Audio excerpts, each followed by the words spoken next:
Bluegrass Race Hub is back. It's episode 18. We've got a fearsome four-way with two of the other coolest dudes in the league, except for me. We've got the piss missile himself, Dustin Reinstuttle. We've got a fellow Ohio State fan, Mikey Neal, over there. And as always, myself and HMFIC, Jason Collins. Let's do the thing. North Wilkesboro, we're going to start it off with the truck series. Another dominant performance from our main man, Jonah Colbert. Led 128 laps. Fastest lap by a pretty healthy margin with a 19:21. I think the next closest looked like a 19:25, and then big drop off from there. Teammate Bobby Hall came in P2 there. Barrett Morton P3. Sean Kaiser, I believe. Kaiser brought her home in P4. Peyton Hubbard P5. Sean Kastritza P6. Our main man Dan Worthington P7. Another flex teammate, Wes Wiggin in P8. Myself P9, and another flex teammate in P10. We had a good run there, or that, somewhat. We didn't get a win, and we haven't had one this year, but you'll have that on those big jobs. It was a chaotic one. 12 cautions, 60 caution laps. It's kind of, unfortunately, par for the course at this point. Gets Jason's blood pressure up a little bit, but it's short track racing. Yeah, I mean, it seems like even though we had 12 cautions, it still felt like the truck race was better than the other two series, which seems to be also par for the course, unfortunately. You would think that there would be more issues in the truck series than your Xfinity and Cup series. So, although, trucks, like I said, did have some issues and stuff like that, I still think that was the better race last week. Mike, you were there for it, weren't you, to watch or broadcast? Yeah, I was up in the booth for that race. And again, Jonah Colbert really was out front. A few different varying strategies. We saw Daniel Worthington get up. The only other driver to actually lead a lap other than Jonah Colbert, by the way. So good job there for Daniel with his pitch strategy.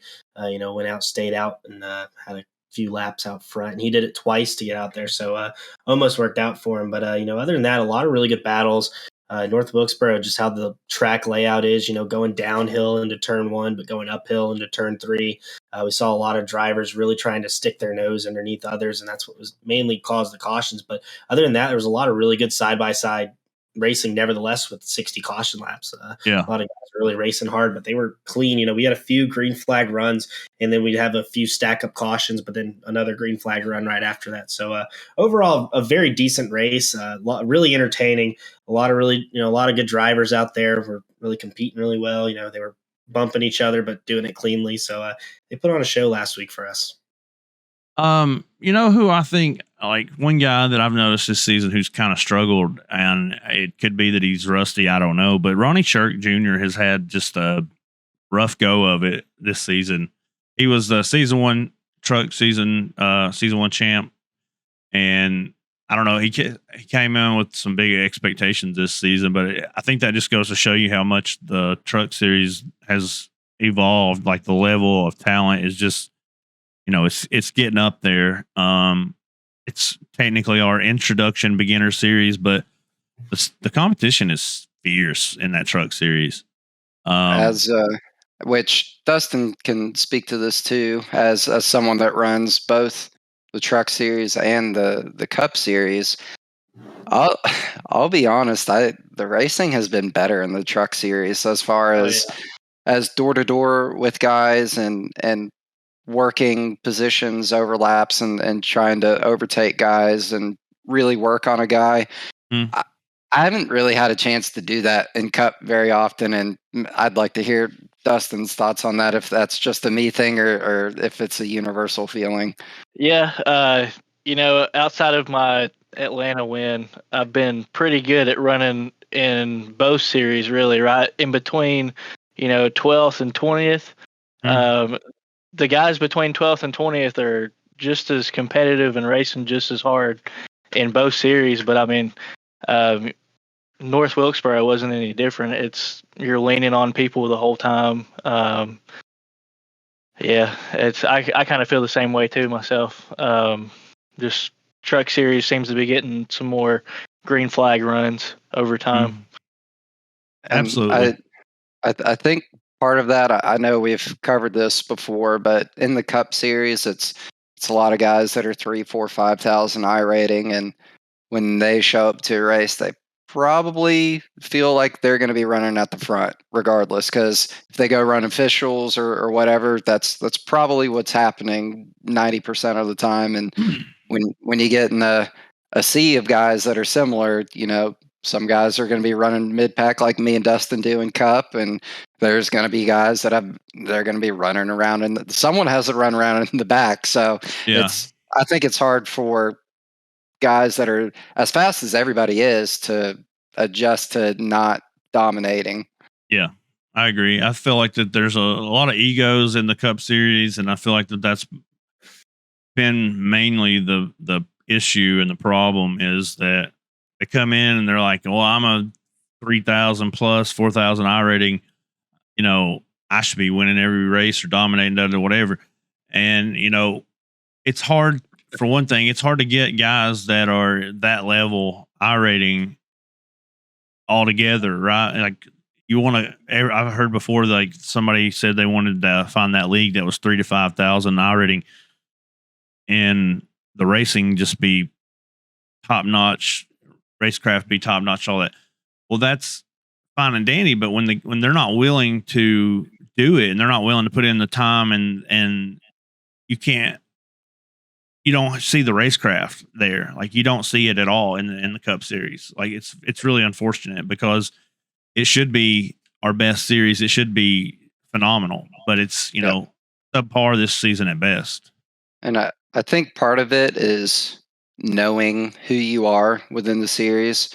So I'm pretty competitive in trucks. I knew when I went to run Cup, I wasn't going to run for a championship or anything. So I like Mikey.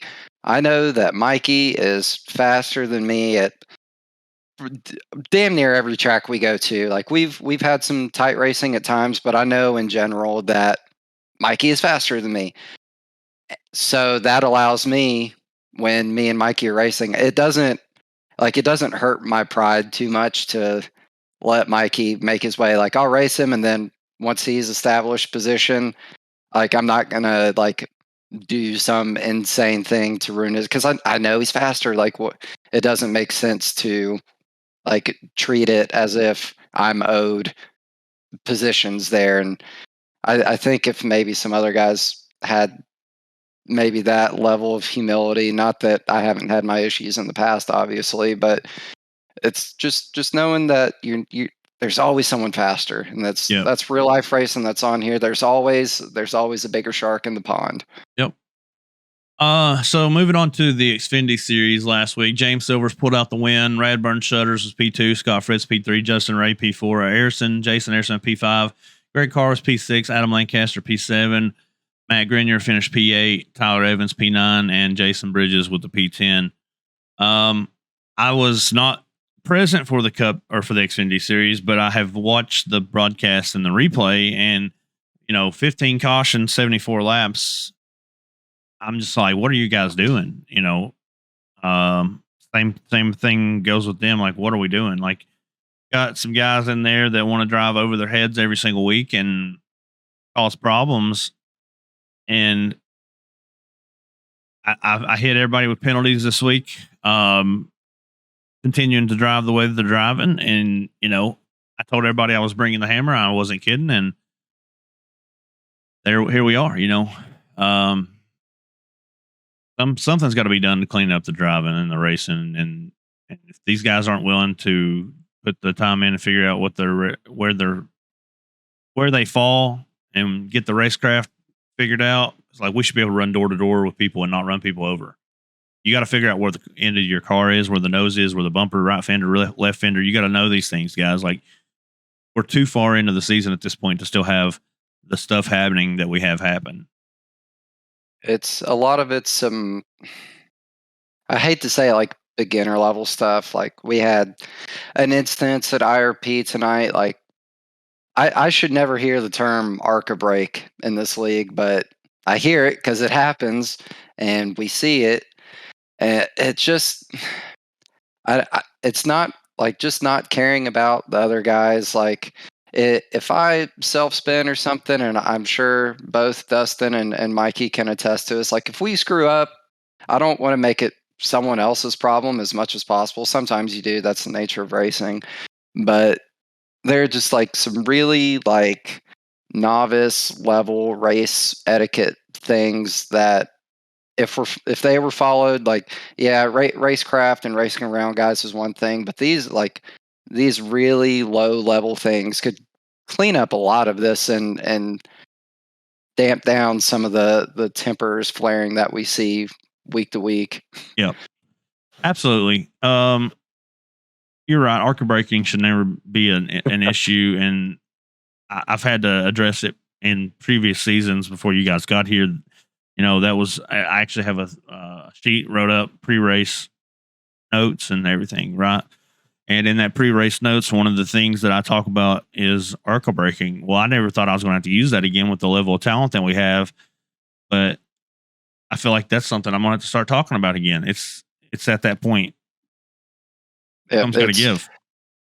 Which it hasn't happened to me this season, but it's really disheartening to like hear one of your teammates is like, well, I got stopped for the wreck, and then so and so ran through me. It's like those are the most frustrating ones because there's nothing you can do about it. Those are those incident points that guys like to reference when they got 140 on the season or whatever, and they want to say they're all things like that, which some of them are obviously, but it's just aggravating, and it's hard to not.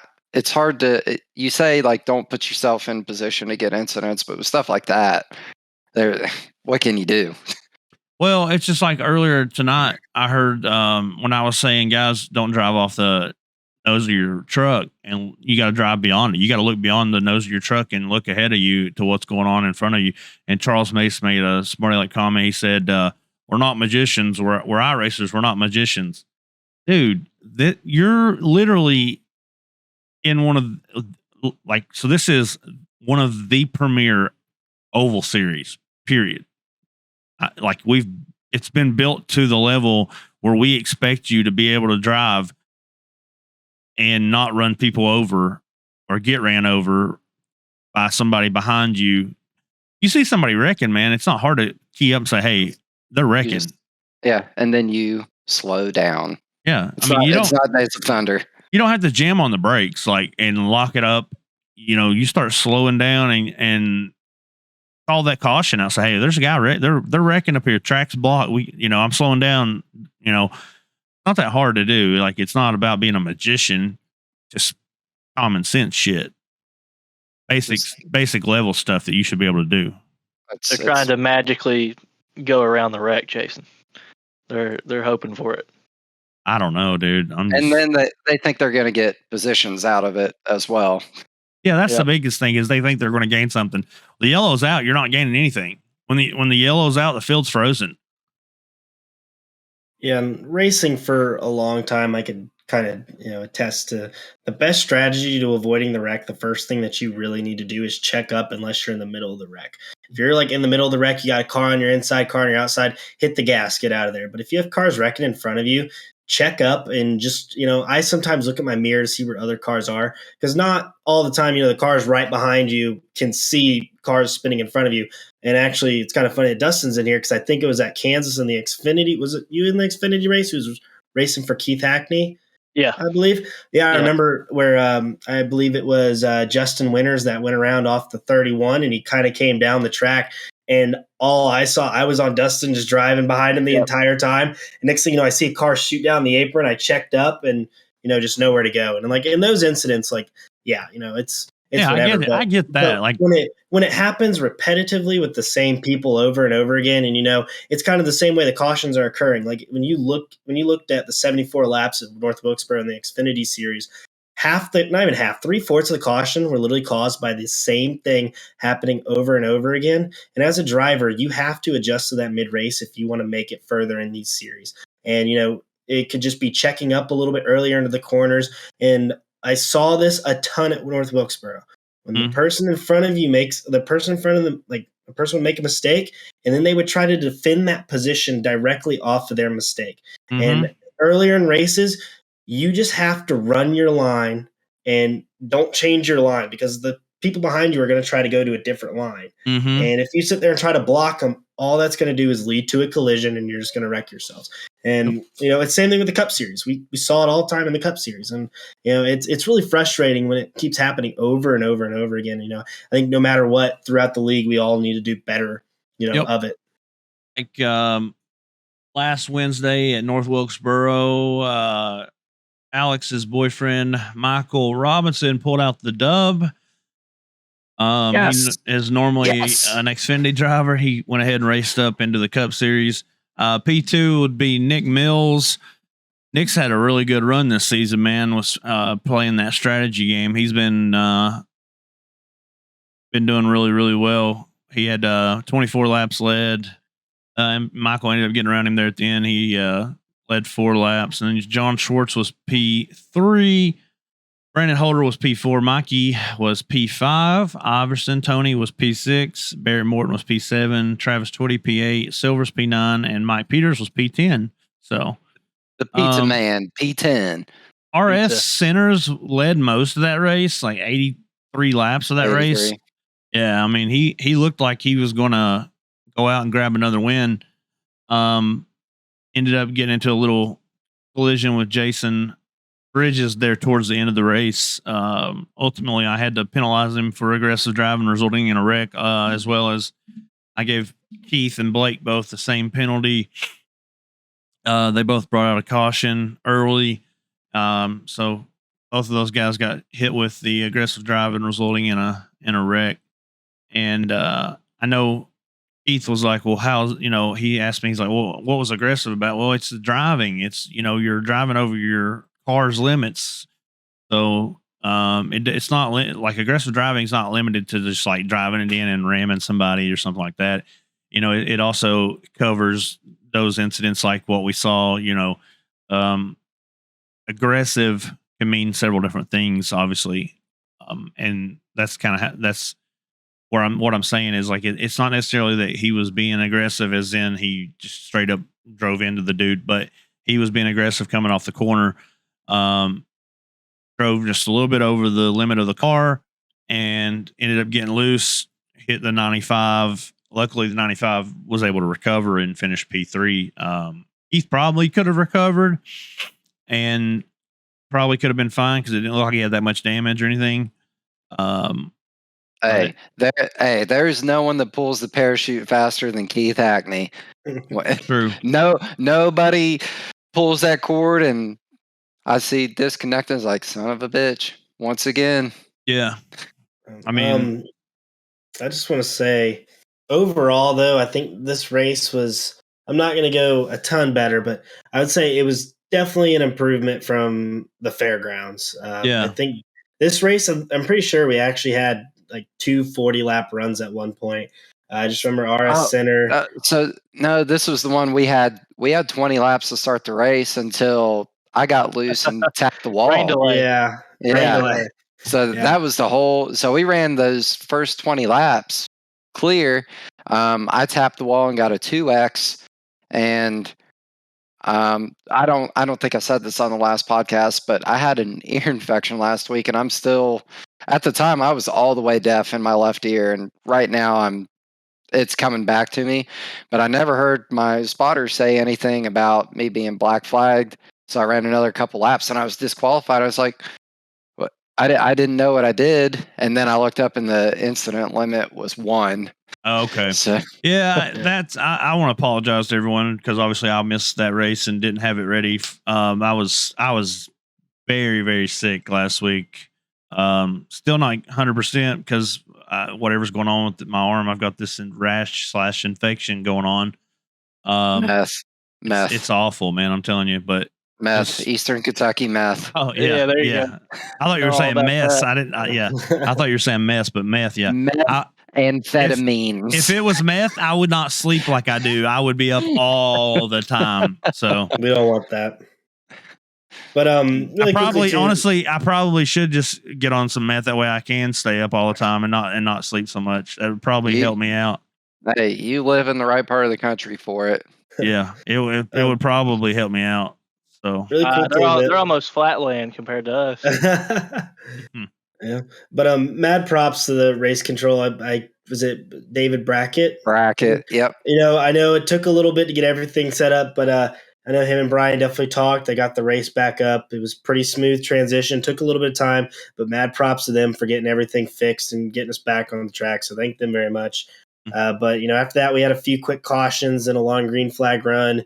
Few more quick cautions, another run, and more cautions back to back. But one guy that was really quick this race was GT Hawkins. He started 22nd, and he was up in front in hurry. And him and RS Center battled really well, like the entire race. It was them two.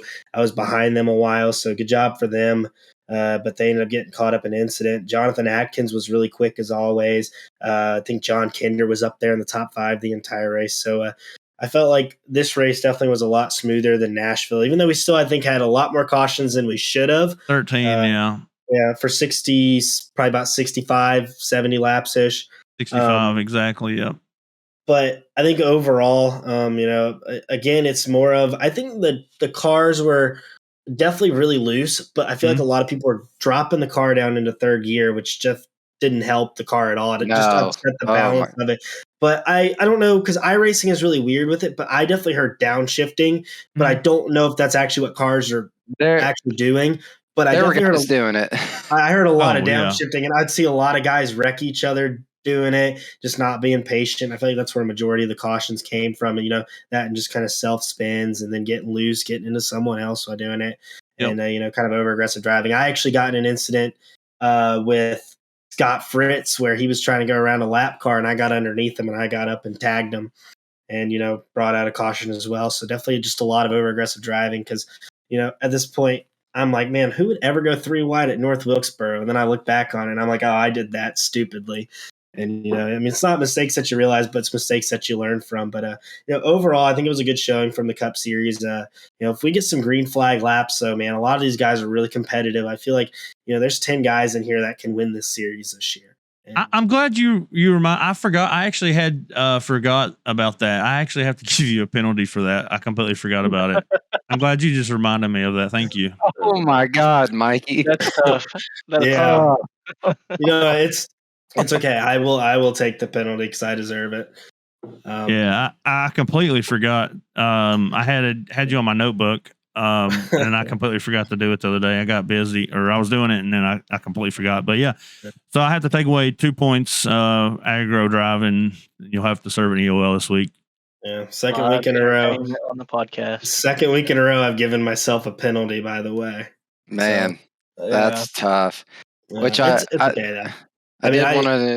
I talked to Scott. We were all good after it, so I was just happy he wasn't mad at me. But there's definitely those happens, and even I do it all the time. And it's like, man, I need to learn my own lessons, take my own words, because at that point it's like Scott maybe didn't go up all the way to him, but he shouldn't have to at a short track. So right, overall, things that you got to learn from.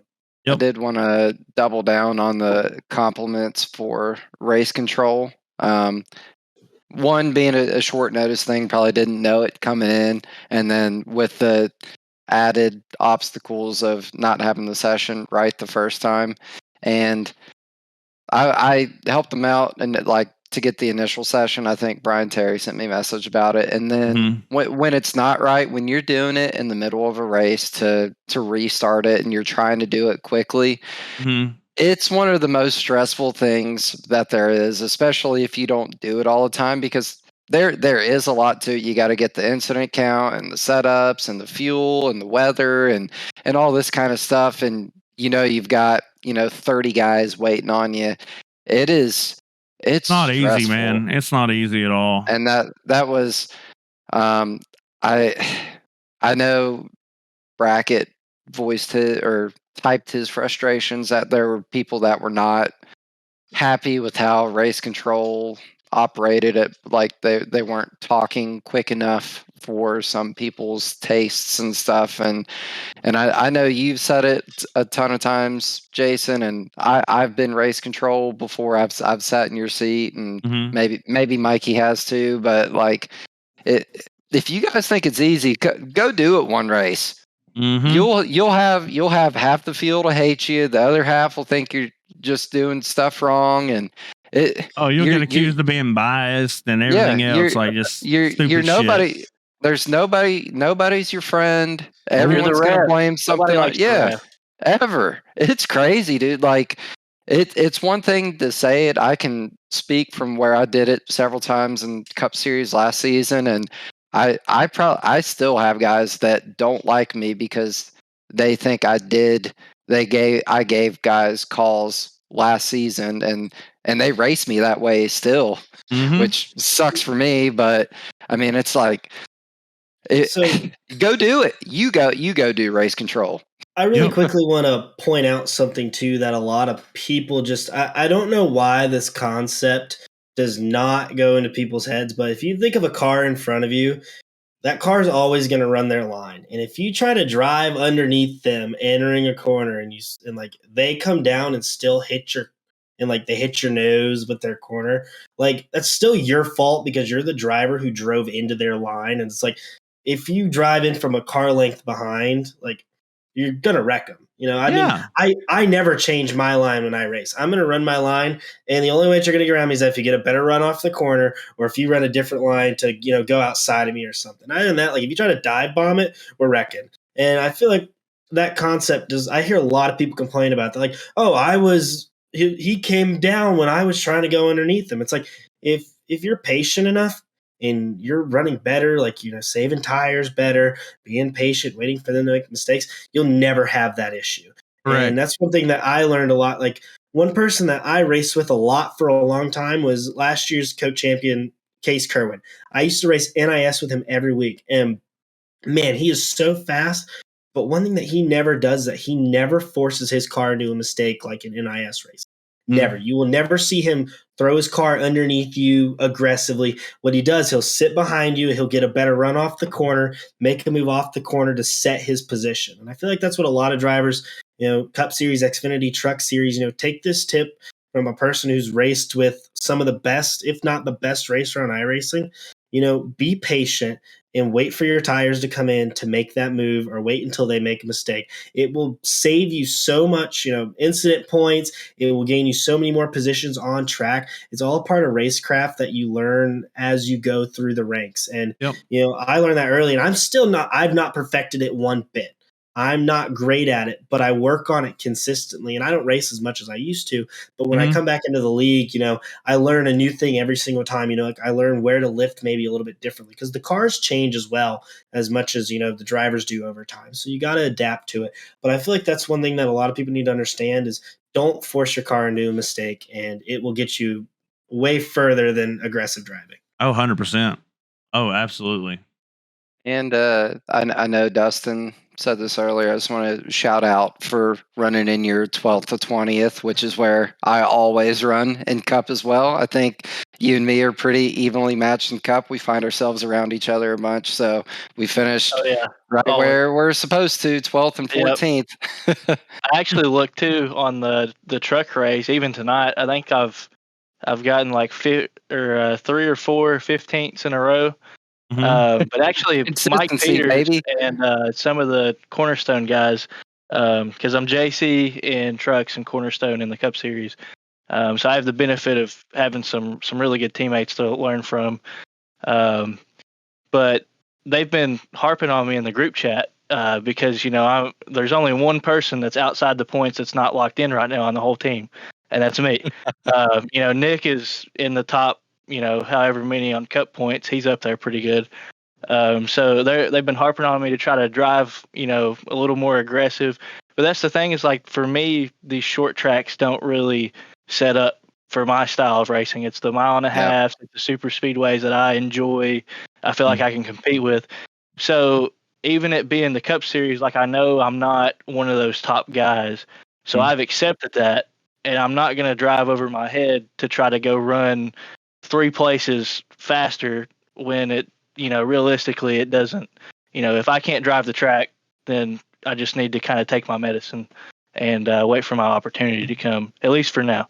Yep. That is the correct outlook. You like you said, you gotta kind of know where you fit in, and if you stay within your limits, more often than not, it'll reward you, because in Cup Series especially, we've got a lot of guys that are faster than us that screw up all the time, that are trying to do wild shit, and we benefit from it if we just stay on the track. Like That's all you have to do. That 14th place finish, I joked with Nick during the race, is I actually ran my strategy almost like a super speedway. Once the cautions kept happening, I just kept pitting, letting all the guys that were going to the back for aggressive driving or wrecking, I just kept letting them get in front of me, kept taking each other out, and eventually, that was almost I almost didn't have to race for 14th in a way. You're just there. I definitely went at it at the end, and the pile up out of turn 4 kind of helped a little bit. I actually didn't realize the race was over because I was dodging so many cars on the last lap. But it was definitely exciting there at the end. I gotta say that final lap, because I was a part of the pileup. I got someone bounced into me, and I was someone pointed me back straight. And allowed me to finish the race. But that final lap, with Jason not being there, I was like, in my head, I was like, this is maybe the most embarrassing finish that I've ever seen in Bluegrass history. I mean, there were cars just strewn all over the place. It was Was that in the Cup Series? Yeah. Oh, I never saw it because everyone wrecked around me, and all I know, because I had gotten wrecked with like 15 to go and was in like 19th, and then all I know is I took tires and I got back up to the front, and I think I was 8th going in the final lap. Somehow ended up 5th, but I remember cars wrecking like around me and all this stuff, and I was like, "There's no way." But I guess I heard that there was a big wreck, but I never saw it. Yeah, it was because I was probably maybe 2 spots behind you, and someone slid up into the wall and bounced off of it, and it just turned into this big fucking thing. There was our one F word. So that's one of the things that's in the rule book, that you're not supposed to wreck your car after the checkers. You're supposed to, finish the race clean. Like, so honestly, I mean, it's just, I don't know why. We had it tonight too. We had a big wreck tonight also. Mm-hmm. I will say they were racing. They were racing for position, but two teammates of mine. Yeah. And even Bobby Hall, I was following Bobby through the line, and the next thing I know, he lets up and he was gone. Like, he went over my vehicle. Yeah. I didn't even know what was going on. Had no idea they were sitting there. So that's something it's just got to get reeled in all the way around. Like, that's just unacceptable. That should have never happened. There should have never been wreck last week or tonight, either one. So I guess we can go ahead and go over tonight's race a little bit. Trucks at IRP. Peyton Hubbard pulled out the win. Jonah looked like he was going to be the guy to beat. He led 88 laps. He was P2. Silvers pulled a P3. Kaiser was P4. Healy was P5. And Barrett Morton was P6. Alan Duranko P7. Wiggin was 8. Ed Osborne P9. Sean Kostritza P10. So although the first half of the race was really, really good, we had 8 cautions overall for 40 laps, which is better than we've had all season. It's the best short track race we've had all season. Yep. By far. 8 cautions is better than the rest. So I will say, it seemed like everyone kind of understood my message of, hey, you're going to get penalized. You're penalized for this if you continue to drive like this. It seems like that message may have slightly been received, because mostly all we had was self spins tonight. I will say that there wasn't really any, with the exception of Peacock's incident where he drove it off the come off sideways off of 4 and got into Kaiser. He didn't really have anything that I would consider aggressive driving resulting in a wreck or anything like that. So I will commend everyone tonight for that. So Just if It's we could work on the self spins a little bit, that would be great. it's a I don't want to say it's a super tough track, but it requires a lot of patience. And I Mhm. think once we got through the stage and then people decided, it's kind of time to start moving forward and they want to get back on the throttle a little bit earlier than they had been. They'd been cruising. And it's Mhm. for me, a lot of times it's hard for myself to it, I go into fuel and tire saving strategy, and then when it's time to go, sometimes it's hard to get back to finding where that limit is. And I think a lot of guys they went too far past it after the stage. They're like, well, Yeah. now it's time to go, and they're getting in the throttle super early and on the bottom of the track where you just absolutely cannot do that at IRP. Nope. It just never works. I don't care how good you are. That's what the track will give you. Sometimes you But just got to race overall, the racetrack. yep. And if the racetrack is going to give you P9 or P13, it's better to take that than to bin your shit and end your Wreck out. night. Yep. Yep.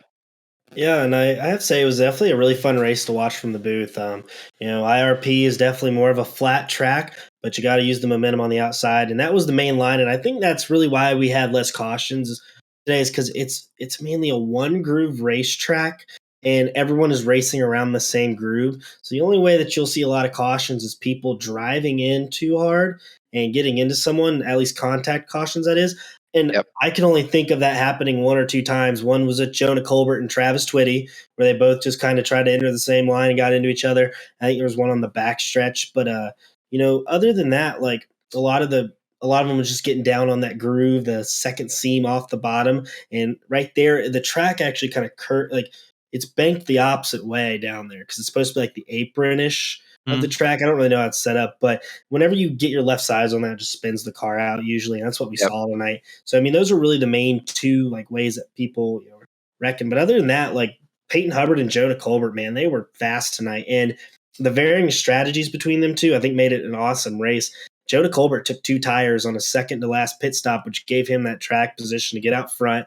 He got out in first, but the only problem is that when he went to go make his last pit stop, he wanted to take 2 and he accidentally took 4. And that ultimately cost him the race because he said the cars were much better on 2 tires. I don't know if y'all took 2 tires at all tonight. Or at least tried it. I was going to, and I ended up not because I didn't think it was going to improve my position a lot as far as pit times. Fair. But yeah, it was definitely something that we talked about, and which I'll be remiss because his teammate asked me to call him out on the podcast, but Sean Kaiser,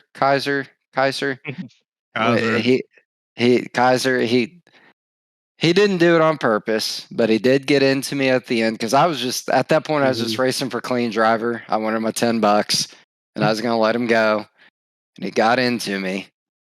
And his teammate said, I better call him out on the podcast. So Sean, if you're listening, I'm gonna let you slide on this one. But the next time we're close, just remember it's right here in my back pocket.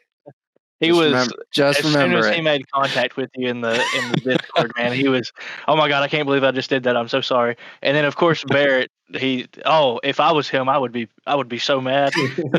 And Sean immediately just like he's still racing at this time. He's like, Yeah. I got to message him as soon as it's over with. Then as soon as the race was over with, he was like, I got to get in that group chat. I got to tell him I'm sorry. I'm like, just message the guy. Tell him what happened. Yeah. It's just racing, and we talk like I know what it's like to be on the inside there. It's tough, and you can't get a good drive off, and we're racing for position at the end of the race. But my back pocket is full, Sean. I'll see you next week.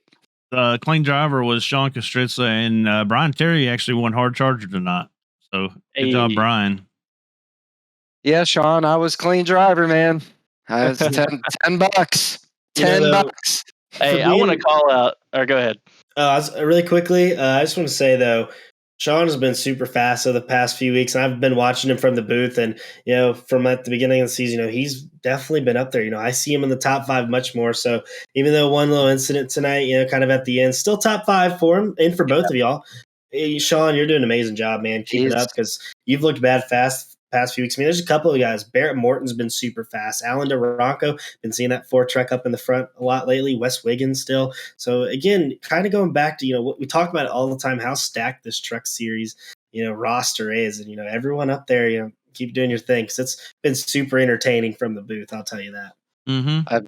I've seen the two guys you mentioned outside of Allen, because I noticed this out of Allen last season before I was on their team. Like the first half of the season, like when I would get to Allen, it was like easy position, and then the second half, he learned and he got better, he got faster. It wasn't like that. And for Barrett and Sean, like early in the season, those were, when I got to them, easy position.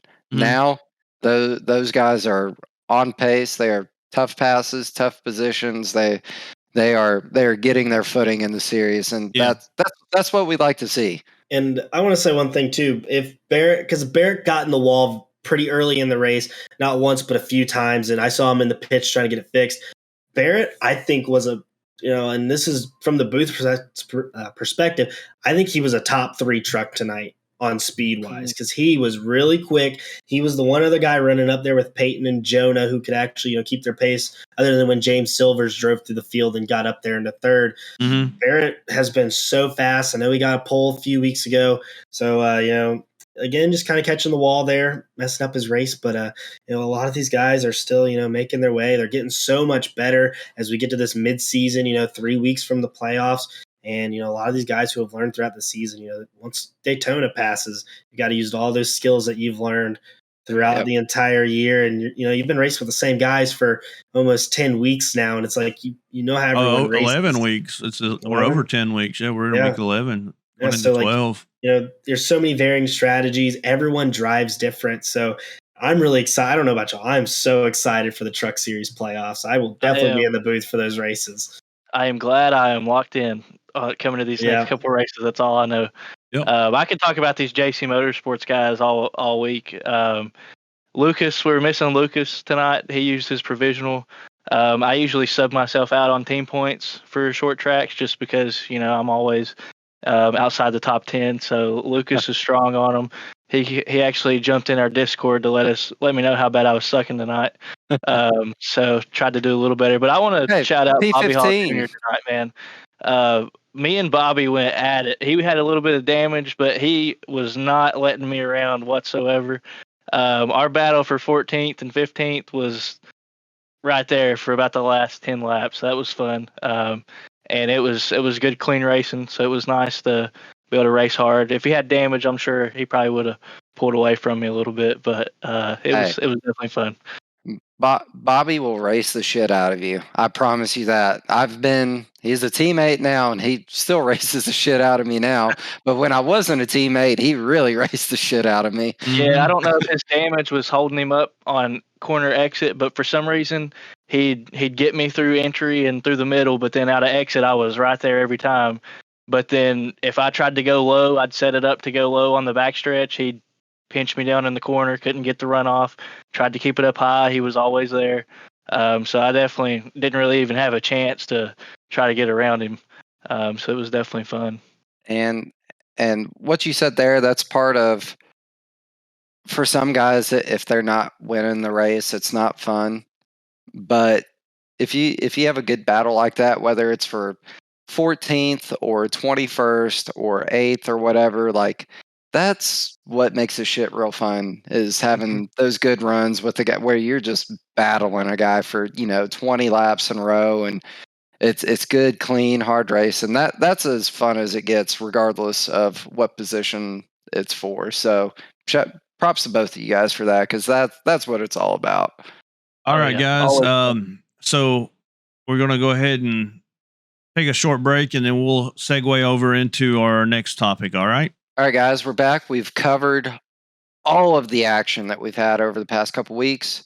Now we're going to get into some non-league racing things, still league related. So don't just tune out. But we got something really important with our broadcast crew that, part of the family. So I'm throwing it over to Jason, let him talk about it a little bit. So, if everyone's not aware, Steve McMillian, he's one of our producers for the broadcast. Really good, been there with us for a year now. Came in, had little knowledge of oval, and I liked what he did on dirt. I liked the way he did everything there, so I brought him over here to oval. He's actually adapted really, really well, and I feel like he's gotten so much better since he started doing oval. Well, his father passed away a couple weeks ago on a Monday. I think it was right before our race started or whatever. His father passed away, which he was in bad shape. We knew he wasn't doing well. But so the guys at Wotail, which is what Steve runs, Wotail's the biggest dirt league there is on iRacing. The freaking, when you hear Wotail, it's synonymous with iRacing dirt. So they're wanting to start some asphalt stuff up, and before they actually get that going, they're wanting to have a benefit race for Steve, to kind of help with the cost of having to bury his father and stuff like that. So stay tuned for more details from those guys about when that'll occur. But they're probably going to do a Daytona race, like trucks, something like that. I know they have a race schedule, I think, for this Friday night or something like that. It's kind of like they're trying to dip their toes into the asphalt side of everything. They approached me last night, wanted to talk to me about it and potentially collaborate on some stuff. So we're going to try to support those guys and help them out. We'll try to throw something together for Steve in the next few weeks. So just keep your eyes peeled on that. And we have the fantasy league. I think, Alex, you want to kick off and talk about that a little bit? Yeah, which before we do fantasy league, speaking of benefit races, I put on one last week for a very good friend of mine that nobody in the league knows at all. Her name is Casey Hoofer. I've known her since I was, 11 years old. Basically, one day she woke up and her legs did not work anymore. She had no feeling, no motion, no function, no anything. She ended up having a discectomy and a laminectomy, which I couldn't even tell you what those are off of the top of my head, but I know that means them going into your back and removing shit and moving shit around, which sounds terrible. She is on the road to recovery now, which is great. She's walking, all that good stuff. But there are medical bills associated with that stuff that insurance does not cover. I figured I'd put on a fun benefit race. So we ran the Pro 2 Light trucks around Tsukuba for 50 laps. One of my favorite vehicles in iRacing, one of my favorite tracks ever. I've been running around Tsukuba since like Gran Turismo 2 when I was in 6th grade or something. We had 25 people show up, something like that, which was awesome. We had a fun. Me and Jason, I laughed so much that I had a fucking headache at the end of it. I mean, we were just sitting in it, just having a good time, drifting around there. James Silvers, who I learned before the race is like the maestro of Pro 2 light trucks and number one in the world, I think, right now. Yeah, or close to it. He won. I think Keith Hackney was third. Who finished second? Was it Schwartz? Maybe. Yeah, Schwartz. I think it was Schwartz. Yep. But we all got together, had fun. It's really not important who won. Which kudos to those guys for running up front. But it was just a fun time all around. Dustin got to show up for most Jason of it. over and then got passed by him in the next corner. Yeah, he flipped me over and I passed him back. Don't know how that literally worked, I was like flipping and yeah. Anyways, James, I did everything in my power to screw with that guy. I mean, it was Bobby ended up wrecking out and left his truck parked on the back stretch. So I was like, you know what? Cody wrecked me. And I was trying to pay Cody back for wrecking me, and I ended up hitting the guardrail, broke something. So my wheel was cocked, this way. So I was like, you know what? If Bobby's not going to move his truck, I'll just become a rolling chicane, literally. You're just going back and forth on the backstretch. You're just the definition of a rolling chicane.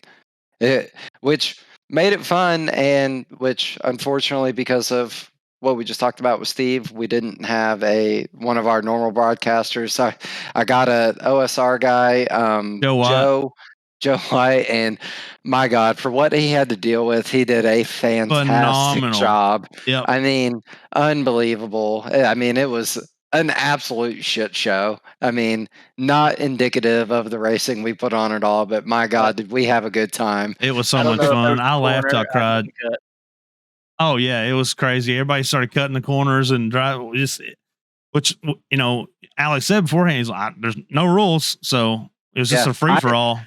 I didn't. So saying that, I was like, "Oh yeah, like guys are gonna hit each other." I didn't think about guys just cutting every single turn because we're an off-road truck, so why wouldn't you? I didn't think about it, but it made it a wild show, and I'm so thankful for everybody in the league that showed up, whether you gave $1 or 50 or whatever. I don't care. It was I can't thank you guys enough. It's super cool just to get to hang out with my online buddies on a Friday night and put on a show for a good cause. And at the end of it, I don't have the exact number in front of me. I wrote it down at work, but we raised roughly $1,250, which, I mean, just unreal. I mean, there were guys that gave money that weren't able to race and everything. I can't thank you guys enough. I've been here for, I guess this is my third season now. I'm not an OG guy. I didn't start this. I try to help out when I can, but this community, from the old guys to guys that have joined this season, it's just, there's still good people out there, and I think we got a lot. I think we got a lot of them here, except for Keith Hackney. You still suck. If I don't say his name, he's going to be mad if we don't say it on the podcast, right? Yeah. We talked about him a little bit earlier about him. Yeah, we got it out again. You can't just talk about him once. If you don't say his name a few times, he's going to get all grumpy and shit.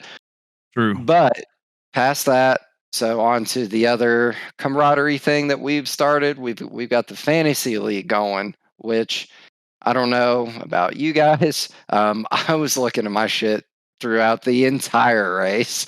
I was bouncing between I was running up first for a while. I had Brad Kozlowski and Bubba Wallace and a couple other guys that were running up front, and every one of my guys ended up getting destroyed. Yeah. I know Jason's in there, Dustin's in there. Mikey, you're not in there, so you suck, but whatever. I had the winner. I had old Recky Stenhouse. But outside of one that, of the few. a whole lot of there wasn't a whole lot going on there. Hey, all I gotta say is I have the proof. I put it in the Bluegrass Discord. I picked Ricky to win, and I said he was gonna win before the race. No one come for me. He's not gonna be Recky Stenhouse. He's gonna be Ricky Winhouse, and that's exactly what happened. Too bad you just weren't in the fantasy league and picked him there.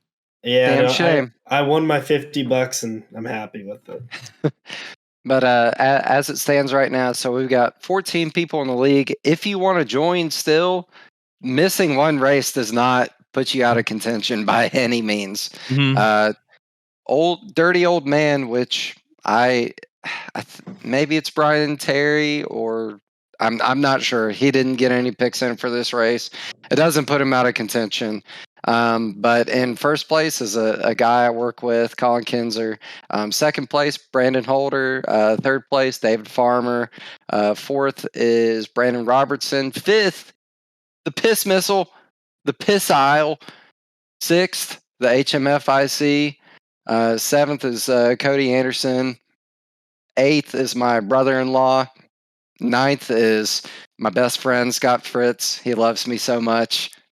10th is Ron Morris. 11th, Tony Iverson. 12th, me. I was there for a minute. Yeah, we all were at different times, depending on. It was crazy, man. Yeah, it was a lot of fun. I will say that it adds an extra something to it. It's fun. Just another dimension. If your driver gets wrecked out or whatever, you still got the fantasy stuff to look forward to. And at this point, so we've got 14. So $140 winner take all at the end of the season. So if you're still listening to this long podcast and you got $10 to add to your NASCAR experience, I highly recommend it. As long as I can beat Jason, that'll be a win for me. So Up on it now. one more thing I want to cover real quick. We were kind of talking about the other night. We used to do this every Friday and Saturday. We'd get on and we'd have like drunk races or just fun races or whatever. We had a blast. So we had fun. That's actually something that we're going to start doing again. Eventually, my plan is to start doing money races on Friday and Saturdays again. Probably these will not be super speedway races. These will be goofy races. We're going to start out with doing some fun, just BS, whatever races, and trying to get everybody back in on Fridays and Saturdays. And then once we get everybody back in on Friday and Saturdays, and we get that crowd formed again, and get enough people showing up, we'll start doing some money races. Which I've been wanting to do for a minute. I just been putting it off because I wasn't sure that we had the interest in it, but I think it's time we start doing it again. I think it'll be a good time. Dude, running around Watkins Glen with you and Brandon and Matt in the Lotus 49 old school so much F1 freaking car, fun, dude. That's some of the most fun I've had on iRacing. That thing is a riot to drive. I know it costs money or whatever, but if you got $10, buy the Lotus 49. That thing is an absolute rocket. It's awesome. And what we'll do is we'll do shit like that. We'll put take the Lotus and we'll run it around Watkins. We'll just do fun stuff. Like that's the hope. It's just another way to bring that camaraderie in. And we may end up doing some practice races for the actual races that are coming up that try to help everybody. So just keep an eye out for that on Fridays and Saturdays from here on out. It's a good time, man. I know that we all race hard and very serious Monday, Tuesday, Wednesday. These are the kind of things that build the community. You'll find new friends. Like I didn't know Dustin or Mikey from anybody. I started getting to know Mikey last season through spotting for Dave and Matt and Cup, and me and Dustin kind of hit it off because I caught him the piss missile one time, and that's all it takes. It's stuff like that. You get in there and talk to these guys, and we all obviously have some similar interests, and that's how it works. You get in there and you start cutting up, and it's as much fun as you can have. Absolutely. All right, I guess that's time for us to talk about what everybody doesn't want to hear, NASCAR. So let's go ahead and switch gears and talk about the race yesterday, the 500. We talked about it a little bit already, but let's go ahead and dive into it. Ricky Stenhouse was the winner. Freaking, I don't know how you got that shit right, Mikey, but I never would have dreamed that he was going to win like yesterday. He's a super speedway guy. That's the only thing he's good at. I know, but I mean, he usually still sucks. So the last few Daytona 500s, I'm not a Ricky Stenhouse fan, but I like Ricky Stenhouse. Ricky Stenhouse has always been kind of like one of my, like, how you have your favorite driver. My drivers was always Dale Earnhardt Jr. Then I started going for Alex Bowman once he came in. Ricky has been one of those guys that I always cheer for. Like he's there, I always cheer for him. In the last few 500s and like the last few plate races, I've seen him up there. He's been able to work his way up to the front when it matters. And lately, he's always been there. Other than almost flipping at Daytona when it started raining last year. And so I just had a gut instinct. I told everyone, I said, Ricky Stenhouse is going to win this race. Come back to this message later. My family, we do kind of like a gambling thing where we all put in money. Winner gets $50, and I put in $10 for Ricky Stenhouse, and it worked. So awesome. Overall, all I've got to say is that the Daytona race I thought was a solid race. We didn't see single file the entire race. I felt like 80% of the race was, side by side, at least, too wide. And then the 80% of that 80% was commercials, which really sucked. The fucking commercials. Holy shit. Yeah, there were a lot of commercials on Fox, and I feel like they need to do a little bit better with that because I did not have fun. And then they said, all right, we're going commercial free with like 60 laps to go. And then every time they wrecked, we went straight back to another commercial Yeah. or something. And it was really kind of confusing and messy on that part. But the racing product itself, I thought was fairly good. I mean, we had most of the cars till the end of the race, until they started wrecking it, with the last few laps. We didn't have our first big wrecks until, later on down the race. But other than that, I felt like the cars were pretty racy. Too wide for most of the race. Can't really complain too much because, God forbid, I have to see Stuart Haas go 1, 2, 3, and 4, pulling 5 seconds away from the field, or they were going to go single file up on the top. They were going to do it. The only thing that aggravated me, and it's no one's fault really, but Daniel Suarez's caution cost us an RCR versus RFK battle to end the race, and I think that would have been really cool. But Kyle Busch in a backup car was killing it. He was fast. Yeah.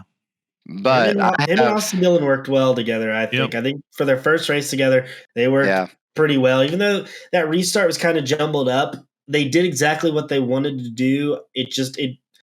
I don't really know. I've never been a big fan of dropping in front of someone like that, because the second you get to that car, it just checks up that line. That's exactly what happened. But other than that, I thought it was interesting. New cars, new faces, and new places. Yep. It was fun. He fits in really well with RCR. I think he's going to do really well at that place. I think he's really embraced that team aspect there. I think him getting kind of booted from Gibbs, I think he's really on board with whatever team aspect they got going on. I think he's going to really buy into it. I'm excited to see him at the road courses because of how fast that 8 car was at every single road course last year. So here's something that they were talking about. They said that he's the best driver of his era.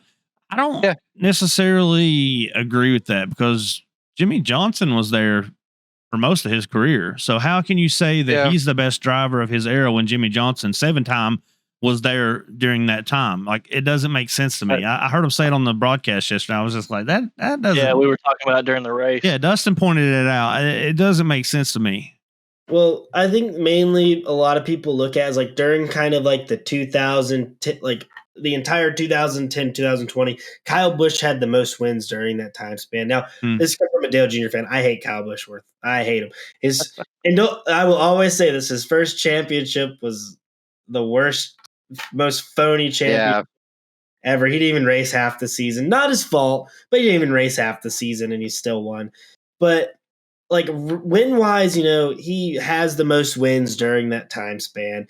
Jimmy Johnson, he retired 2000, or no, he actually went through all the way, but he got his last championship in 2016. So, I guess they're saying it wasn't, consistent all the way throughout.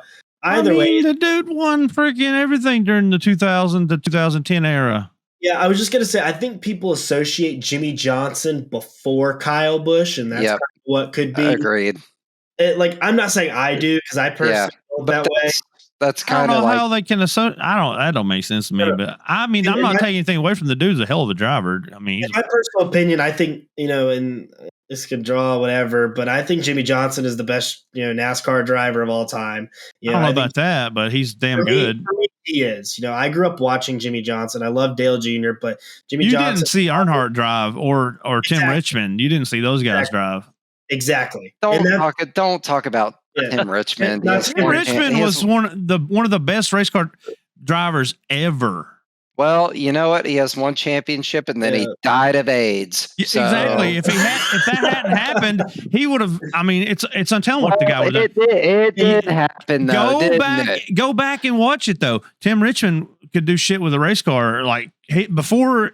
Okay, so the only person I've seen that can do anything with a race car since Tim Richmond is Kyle Larson.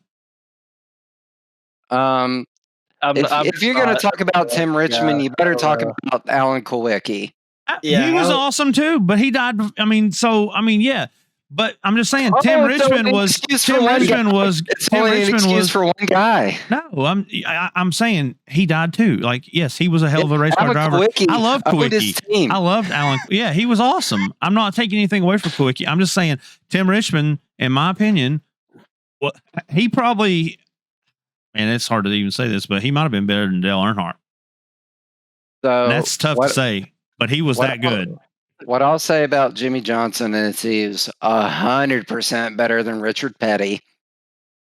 Richard Petty is probably not in my top 5 ever because he raced a bunch of plumbers that were driving their wives' cars in the sand every other week or whatever. So I don't really want to hear about him too much. So it's Dale and Jimmy. For me, I was never a fan, but it's probably Jeff Gordon. Yeah, I wasn't really a Gordon fan, but he's a hell of a driver. And here's one thing that I got to say kind of about this, conversation is like, it's really hard to compare drivers from different eras. You got the 60s and 70s. Richard Petty won his last race in 1984. And then, the next 7-time champ was Dale Sr. He had that 80s, 90s, and then, coming in there was Jeff Gordon in the middle of it, and then Jimmy Johnson. You have them in their respective eras. And that's like Fireball Roberts, dude. He was a freaking beast. Exactly. And he died in Charlotte because of not wearing a fire retardant suit. So burned up. It's whoa. Did you just say he didn't wear a fire retard suit? Fire retardant. No, he said did say retardant. Yeah, he said retardant. No, he said fire retard. He said fire retard. Well, I'll go back and listen to this shit. Official replay. Okay, we'll have to go back and listen to it. But yeah, I definitely. Sorry if I stutter a lot. So sorry if it doesn't come out. But yes, I'm a bit of a fire retard myself. I can agree with. But overall, I think we've got away from the Daytona 500 a little bit. But a little bit. But all I gotta say is that each driver was great in their respective era, and you really can't compare. It's the same thing, and same thing with all the LeBron and Michael Jordan. Don't even start on that. Yeah, I'm not. But I'm just saying, people from their generations are gonna think their driver that they watch better, and that's just how it is. Because you get so far once you get so far removed from that person's time and their era, like Junior was talking about the other day, he's so worried that people are going to forget about his dad once we get so far removed. Never happened. Everyone will always remember him. Yep. I hated him. I hated Dale Earnhardt, but eventually, once our generation has passed and the next generation, they will eventually start forgetting about him. Just like Petty, he was everybody's guy back in the day. Okay. But to us, we don't view him as one of the best because we weren't there. That's the thing. We weren't there. So it's hard to really say. He's racing a bunch of plumbers and shit. But the one thing that I would say compared to everyone else is I have friends who don't know anything about NASCAR, but the one name that always comes up is Dale Earnhardt. He's the one name that everyone always goes to. So I think that kind of shows you. Really NASCAR fans, that's the first person they go to. Yeah. And, again, that conversation I don't even think is really disputable because there's so many different point of views. Everything, fits into that, general era. But I've got one for you guys. Let's go. Who has the longest active winless streak now? That our guy Ricky Stenhouse was over 100 races ahead of second. Martin Truex? No. Nope. No. I don't know. It's not Allmendinger. Shit. Justin Haley? Nope. No, because he won a couple super speedway races, I think. So second on the list, who doesn't count anymore because he's not an active Cup driver, was Cole Custer with 90 races. Okay. Kentucky. It now falls back to Michael McDowell 2 years ago at the Daytona 500. Damn. Wait, how is it not Justin Haley though? Because he won in 2019 or 2018 at Daytona with Spire Motorsports. Let's see. It goes by races in between. So that's fair. He wasn't full time. But I have a better stat. This one's gonna blow your guys' mind. Is it about Riley Herbst? No. Okay, I might have a better stat. This is about I'm going to call this guy my second favorite NASCAR driver, and no one knows who he is. So, in the next gen Cup era, Gen 7 cars at Daytona, best average finish. I'm going to give you guys the top 5, and then if you guess who is 6th, I'll PayPal you $50. So, number 1 is Austin Cindric. Number 2 is Ryan Blaney. Number 3 is Bubba Wallace. Number 4 is Joey Logano. Number 5 is Kyle Busch. What is this now? What's the stat? This is best average finish at Daytona in the next gen cars. Travis Pastrana. He hasn't even run 3 races, but technically that would be correct if he had ran 3 races. You never said there was an asterisk. Just there. average finish at Daytona. So since the next gen car. Yeah. It's Cody Ware? Fuck, I owe you $50. Let's go. Cody Ware is 6th. No average finish of 12.3. He's tied with Martin Truex. Man, you know what? Rick Ware Racing is breaking some ground because I have another crazy Rick Ware stat. This doesn't even seem like it's right, but it is.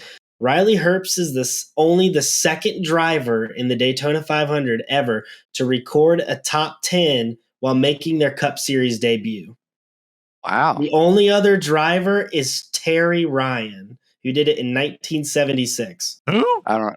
Yeah, exactly. Exactly. So he's only the second driver ever to finish top 10 in their debut at the Daytona 500. I thought that was crazy because if you think of how many people have debuted in the Daytona 500, that just doesn't even make sense. All right, Jason. Double or nothing. If you can name one of the bottom 2 in the next gen era at Daytona. Bottom 2. Bottom 2 worst finishes? No, so the 2 worst finishers in the next gen era at Daytona. Average finishes? Yes. So it's been 3 races so far. At Daytona only? Yes. Ugh. This will also blow your mind in a similar manner. Dude.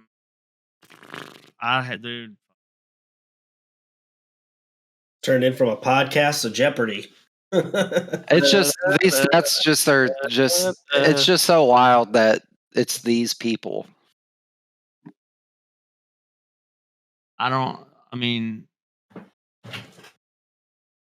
Just throw a dart.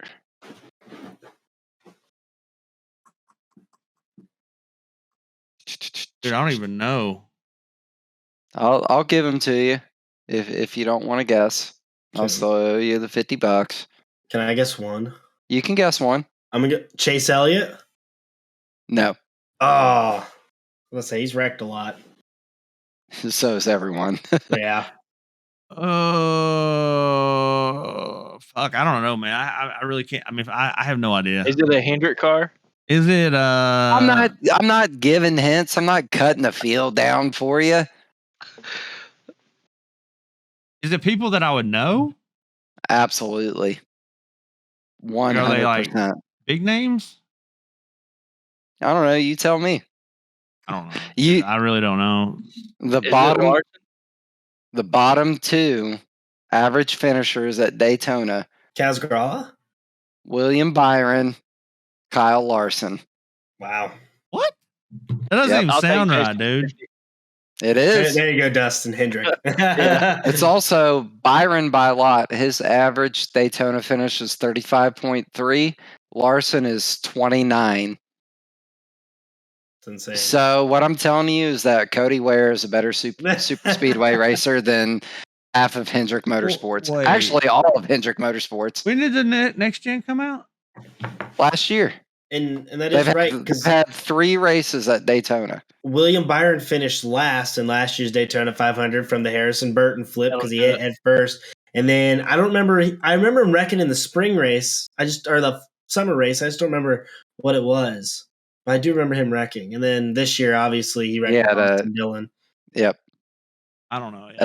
Like the bottom of this list, as far as like NASCAR talent, What will list are say you looking at? it's just the average finish at Daytona in the Gen 7 era. Someone did an infographic the other day, and it's from the bottom. It's Byron Larson, Harrison Burton, Gilliland, Justin Haley, which is crazy.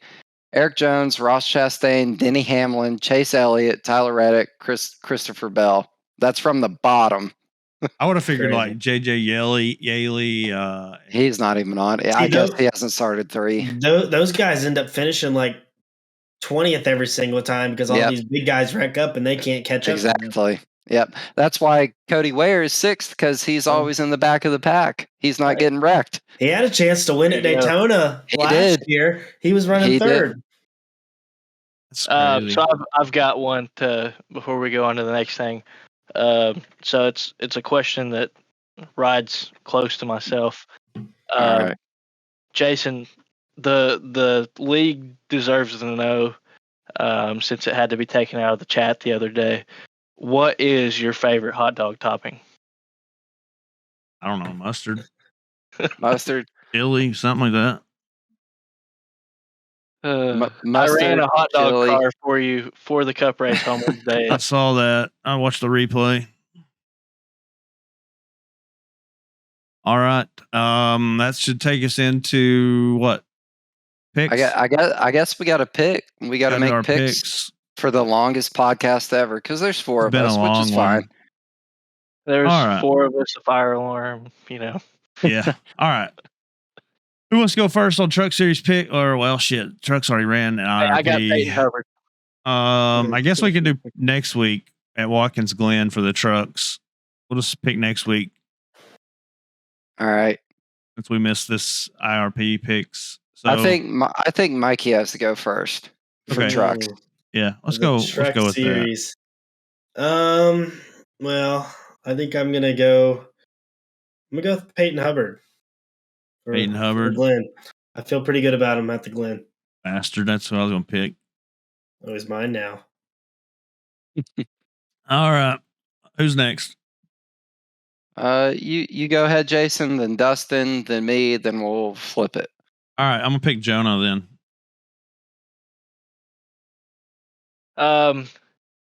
I think I'm gonna call out the Ass Blaster himself. I fucking knew always it. Up there. You were going to call yourself, so I figured I'd do it first. I was thinking about it. All right, who you got? Oh man, who do I got? I got to find a road racer in the truck series, and I feel like we've kind of taken them all. But there is I just thought of a wild horse that could potentially take it all. Oh, someone that's going to race down? Is that what you're going to do? No. He's in the truck series. He's a road guy. He did really well at the last road race, but got wrecked out. Yep. Due to somebody else. His name is Cody Anderson. Oh, I was thinking somebody else, but. Who are you thinking of? Fernando. Oh, yes. Because I gave you the cheat last time about picking road racers, didn't I? You remember it? So if you guys run officials, I can't believe I have to say this again because people might get offended again. If you run officials at road courses, the less American their name is, the better they are. That's his thing though. Like he can't. Like he is a road guy, and he just wanted to come try oval out. Jason, I just heard his name. I know that's his thing. I must be an exception for that. I am consistently about 2 seconds off at road. You're not.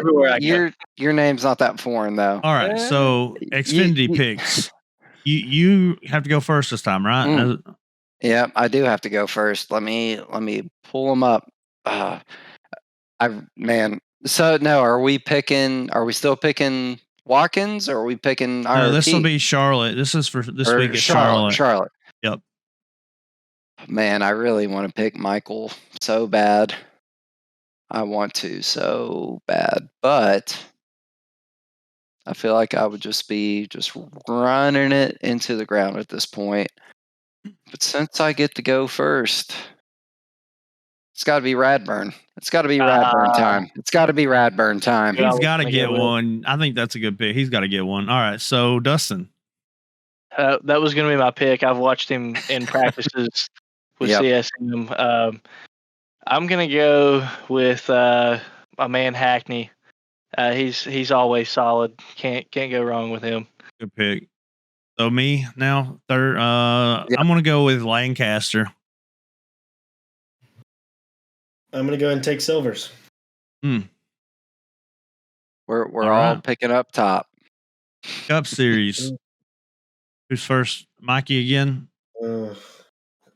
I think I'd be doing myself a disservice if I didn't pick myself this week. I love Charlotte. It's never worked. No, You know it's not what? worked yet. You know what? I won Charlotte last year. We have I think a definitely more stacked field this year. But I gotta believe in myself, give myself some self-confidence. So I'm gonna make sure that y'all don't mess me out of this week's win. I'm taking myself. I'm taking the curses out of your mouth, and it's all on me this week. So I'm I gonna go respect with that. myself. I respect that. I'm gonna pick Kinder.